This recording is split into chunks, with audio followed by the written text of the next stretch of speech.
akan banyak keinginannya.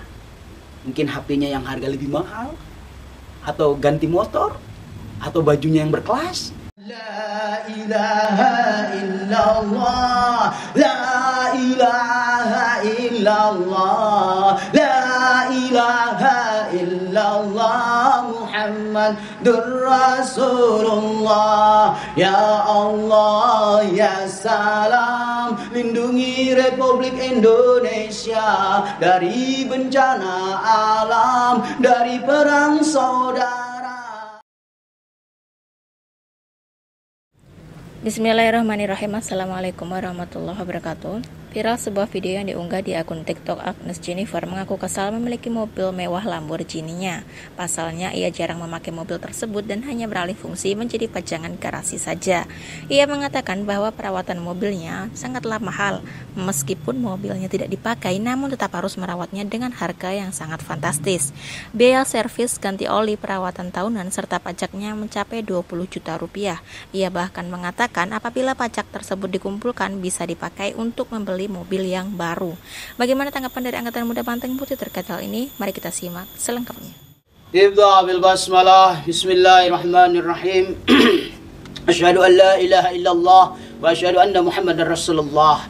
Bismillahirrahmanirrahim. Sallallahu ala Muhammad ya Rasulullah. Sallallahu ala Muhammad ya Habiballah. Sallallahu ala Muhammad ya Nabiyallah. Sallallahu ala Muhammad ya Allah ya Rabbi salimna fil Indonesia.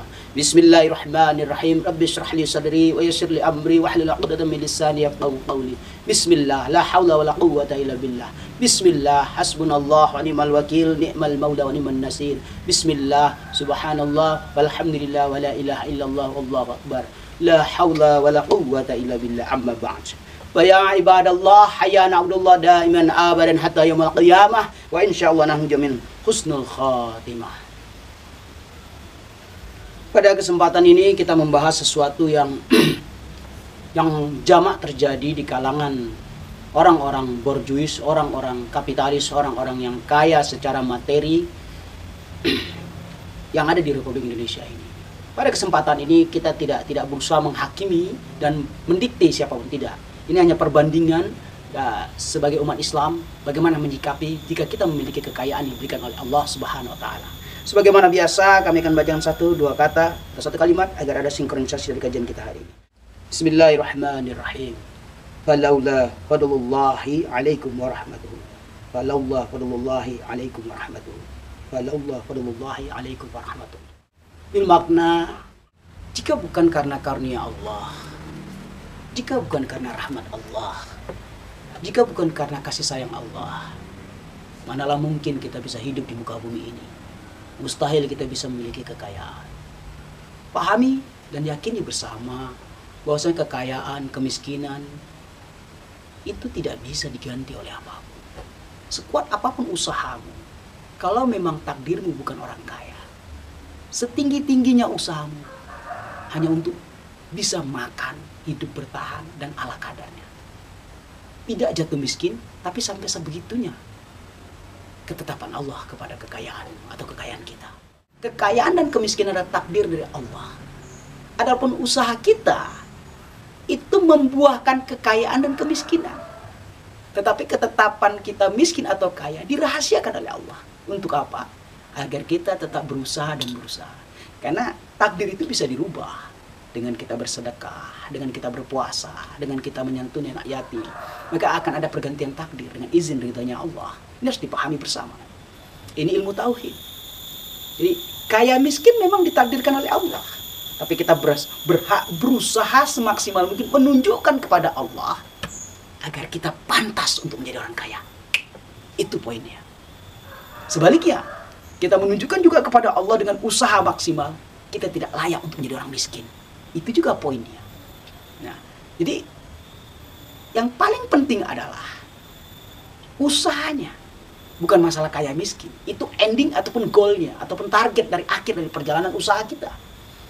Oleh sebab itu, jangan pernah berputus asa, jangan pernah berhenti berusaha. Kerjakan apa yang bisa kita kerjakan.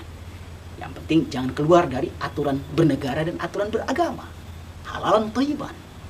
Untuk apa? Harta berlimpah tapi dari barang yang haram. Nauzubillah, summa nauzubillah. Oleh karena itu rahmat Allah, kemuliaan Allah akan datang kepada orang yang berusaha maksimal. Disinilah permainan takdir Allah itu. Terkadang ada kita lihat orang yang terlahir dari keluarga kaya, ya kita nggak boleh cemburu, nggak boleh sakit hati, nggak boleh marah.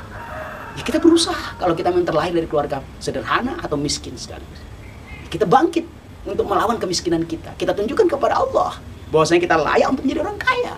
Jadi di sini ada kompetitif yang sehat. Memang ditakdirkan Allah, ditetapkan oleh Allah, tetapi Allah rahasiakan. Kenapa? Karena Allah ingin melihat usaha dari kita. Seberapa jauh kita berusaha, seberapa kuat keinginan kita untuk menjadi orang kaya, itu Allah lihat. Begitu juga dengan kemiskinan. Kita ditakdirkan miskin oleh Allah. Tapi kalau dari kita tidak ada niat untuk bangkit dari kemiskinan kita, ya sudah, ya salam. Maka miskin itu menjadi milik kita. Tapi ketika kita ditakdirkan miskin oleh Allah, namun kita tunjukkan dengan itikat kuat kepada Allah, ya Allah, aku melawan kemiskinanku ini, ya Allah. Aku tidak terima dengan kemiskinanku di muka bumi ini. Bukan berusaha. Nah, dengan kita melawan kemiskinan itu, disitulah Allah nilai prosesnya. Nah, oleh karena itu, ketika kita miskin, jangan patah semangat. Ketika kita kaya, jangan pernah menghambur-hamburkan harta yang tidak jelas juntrungannya. Sekali lagi kami katakan, kami tidak berhak melarang siapapun untuk membeli mobil mewah. Tidak, kapasitas kami bukan ke situ. Dan arah dialog ini bukan ke situ.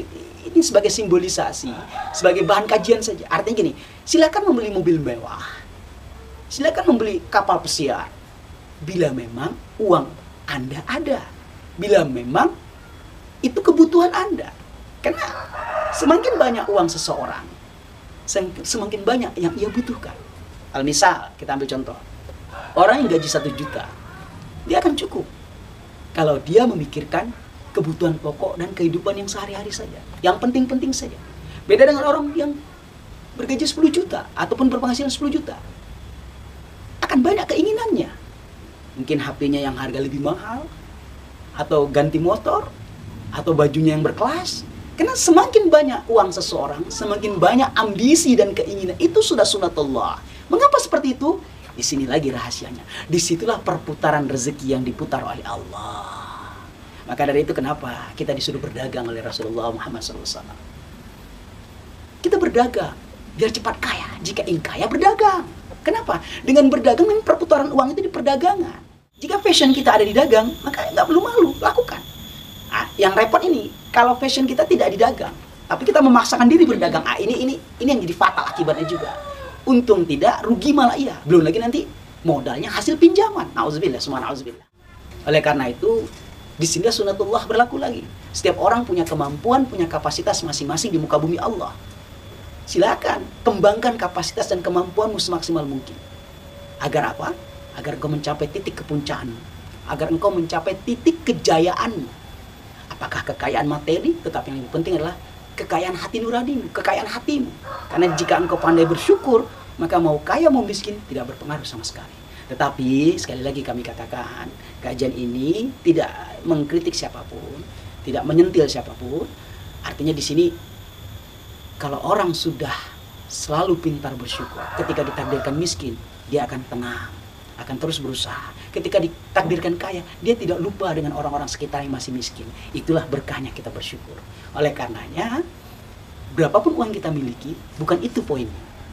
Berapa banyak kita mensyukuri dengan harta yang kita miliki. Jangan dihambur-hamburkan. Biarlah kekayaan kita milik kita nikmati bersama orang-orang yang membutuhkan, anak-anak yatim piatu. Biarkanlah Allah yang menilai perbuatan kita. Tidak perlu kita pamer di kanan kiri dan mempertontonkan kekayaan kita agar orang iri dan dengki kepada kita. Nauzubillah, semua nauzubillah. Hati-hati dengan penyakit ain, itu sangat berbahaya. Barakallah, alhamdulillah bil alamin. Sallu ala nabi.